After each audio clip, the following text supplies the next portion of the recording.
Good morning friend.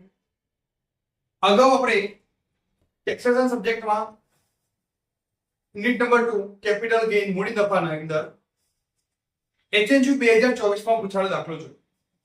Input દાખલો 2023 માં પૂછાયો છે.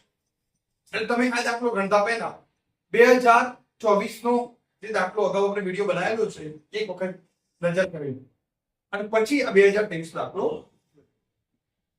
તો મિત્રો ક્વેશ્ચન નંબર 2 HNG 2023 માં પૂછાયેલો શ્રી દેવેન્દ્રની નીચે આપેલી માહિતી પરથી આકારણી વર્ષ 2022-23 હવે તો કયું આવે 24-25 આ વર્ષ માટે કયું આવે 24. પણ મિત્રો અહીંયા ઇન્ડેક્સ આપેલું છે સૂચકાંક એટલે આપણે એ સૂચકાંક લેશું પણ જ્યારે પરીક્ષામાં ગણીએ ત્યારે તમને જે સૂચકાંક ઇન્ડેક્સ નંબર આપેલો હોય એ ઇન્ડેક્સ નંબરના આધારે સૂચકાંકના આધારે ગણવાનો રહેશે. પણ હાલ જે પેપરમાં આપેલો છે એ મુજબ જ આપણે ગણીએ છીએ. તો 2021-22 નું જે સૂચકાંક આપ્યું છે 317 બે વર્ષ પહેલાનું પેપર છે. હાલ કેટલું હશે 348 સૂચકાંક હશે. ઓકે મિત્રો, આપણે પ્રીવિયસ જે સૂચકાંક આપેલો છે દાખલામાં એ મુજબ ગણતરી કરીએ છીએ. તમારું સૂચકાંક ચેન્જ થશે. ચલો મિત્રો સ્ટાર્ટ કરીએ. તો 5 મિલકતો આપેલી છે. શેર બજારમાં નોંધાયેલ શેરો, રહેઠાણું મકાન, ઝવેરાત અને રહેઠાણું મકાન. નીચે અંગત રહેઠાણના મકાનની તારીખ 1/4/2001 ના રોજ વેલપી બજાર કિંમત 17,50,000 અને વેલપી બજાર કિંમત શેરોની આપેલી છે 4,25,000.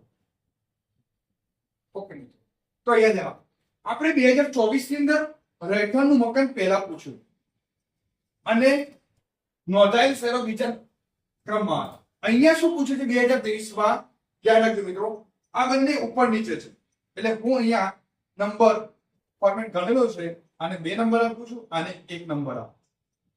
આ 3 નંબર અને 4 નંબર, રાઈટ? આ નંબર ધ્યાન પર રાખજો.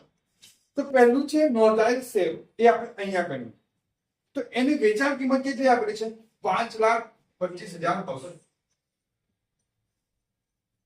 અને એના ફેરબદલી ખર્ચા કેટલા છે 1200 માઈનસ 5,24,000. હવે એમાં બે સ્ટેપ છે. એક વ્યાજબી બજાર કિંમત નીચે હવાલામાં આપી દેશે 4,25,000 અને નીચે એનું ચોખ્ખું વાર્ષિક મૂલ્ય આ તમે ગણીએ 5,24,000.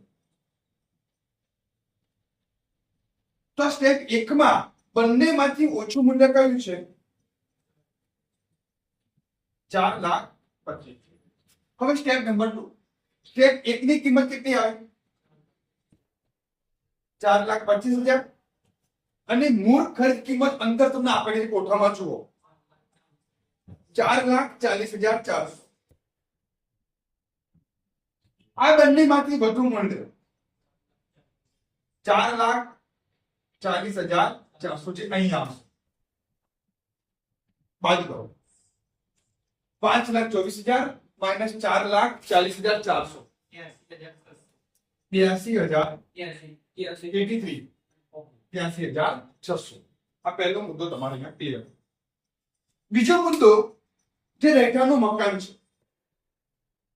એનું વેચાણ કિંમત કેટલી આપેલી છે 49,90,000. એના ફેરબદલી ખર્ચા કેટલા છે 12,500 અને એનું સૂચકાંક આધારે સુધારેલ પડતર.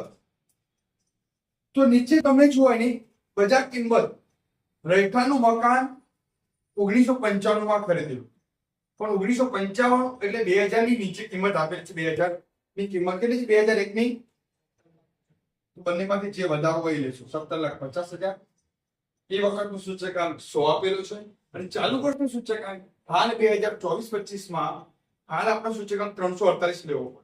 પણ પેપરમાં જે આપે છે એ વર્ષ માટે આગામી વર્ષમાં 317, તો આપણે 317 લઈશું. કેટલા આવે છે 55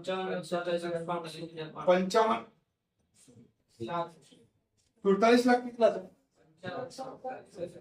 55,47,500.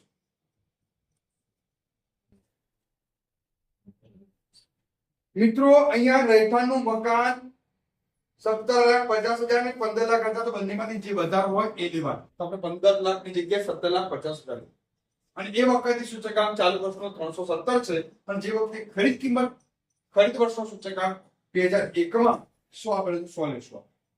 ટોટલ કરો 55,60 માઇનસ કરો તો માઇનસમાં જવાબ આવશે 5,70,000 માઇનસમાં, રાઈટ? લાંબા ગાળાનું મૂલ્ય લખો માઇનસમાં.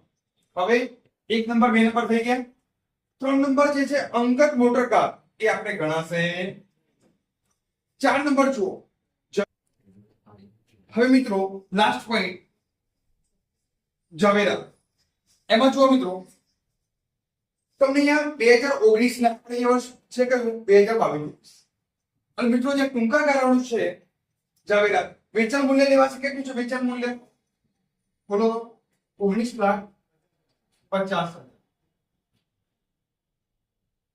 ફેરબદલી ખર્ચા કેટલા છે? 15,000. પણ ટૂંકા ગાળો હોય ત્યાં સુધારેલી પડતર લેવાય નહીં. તો ત્યાં એની કિંમત કેટલી આપેલી છે?